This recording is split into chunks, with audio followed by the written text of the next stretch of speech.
Kaalinsabay ng ikasampung taon ng UNTV ay tuloy-tuloy pa rin ang paglilingkod bayan na isinasagawa tulad ng naging clean-up drive sa iba't ibang dako ng bansa. Narito ang naging serbisyong kasangbahay.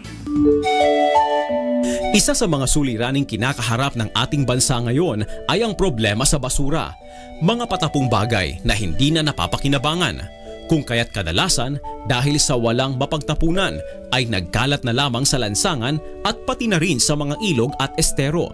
Kaya naman sa pakikiisa ng Members Church of God International ay nagsagawa ang UNTV sa pangunguna ni Kuya Daniel Razon ng clean-up drive sa iba't ibang panig ng bansa.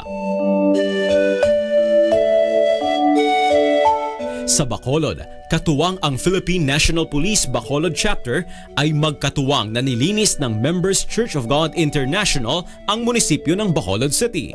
Congratulations dahil nakasampung taon na po kayo sa pagseserbisyo, paggawa ng mabuti sa lahat ng tao. At ang panig po ng PNP ay nakikisa rin sa paggawa sa isang mabuting layunin na dadikain at advokasya ng ating Kuya Daniel Razon na ang paggawa ng mabuti ay hindi magbubunga ng masama.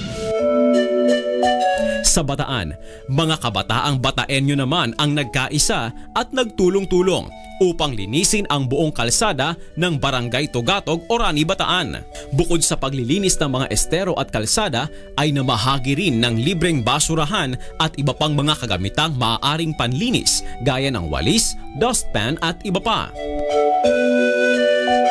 Sa Quezon Province, muling binigyang buhay ng mga volunteers ng Members Church of God International ang isang dalampasigang nasasakop ng Atimonan, Quezon sa pamamagitan ng isang cleanup drive na pinangunahan ng UNTV.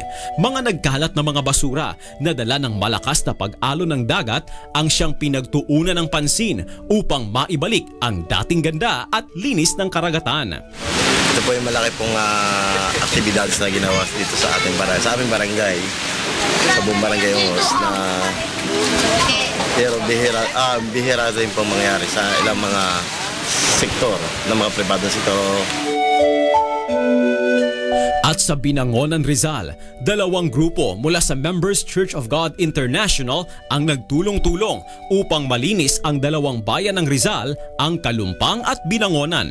Mga baradong estero at kalsada ang nilinis kasama ng iba pang mga volunteers mula sa nasabing bayan na tumulong rin sa mabuting layunin ng UNTV.